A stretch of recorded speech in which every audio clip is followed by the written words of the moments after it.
કમલા બેનિવાલે મિઝોરમના રાજ્યપાલ તરીકે શપથ લઈ લીધા છે, પરંતુ તેઓ જ્યારે ગુજરાતના રાજ્યપાલ હતા તે દરમિયાન તેમણે રાજ્યના સંશોધનોનો ઉપયોગ કરીને રાજ્યના કરોડો રૂપિયાનું આંધણ કર્યું હોવાનું સામે આવ્યું છે.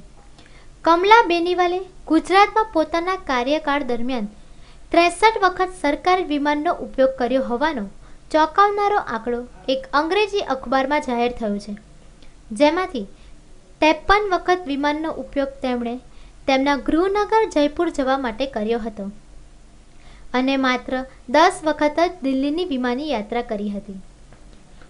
સૂત્રો પાસેથી મળતી માહિતી અનુસાર બેનિવાલે તેમની આ હાઈફાઈ યાત્રાઓ પાછળ સરકારના 1.5 કરોડથી વધુ રૂપિયાનો ધુમાડો કર્યો છે.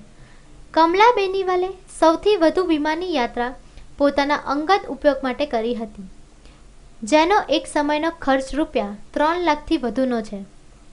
તેમની આ યાત્રાઓમાં તેઓ ગુજરાત સરકારનું 9 સીટર વિમાન સુપર કિંગ બીચ ક્રાફ્ટ 200 વાપરતા હતા, જે પૂર્વ મુખ્યપ્રધાન કેશુભાઈ પટેલે ખરીદ્યું હતું. આ વિમાન 15 વર્ષના ઉપયોગ બાદ બંધ કરી દેવાયું હતું. વર્ષ 2009થી 2014 સુધી ત્રિપુરા અને ગુજરાતના ગવર્નર તરીકે પદભાર સંભાળનાર કમલા બેનિવાલે 497 દિવસ રાજ્યની બહાર વિતાવ્યા હતા.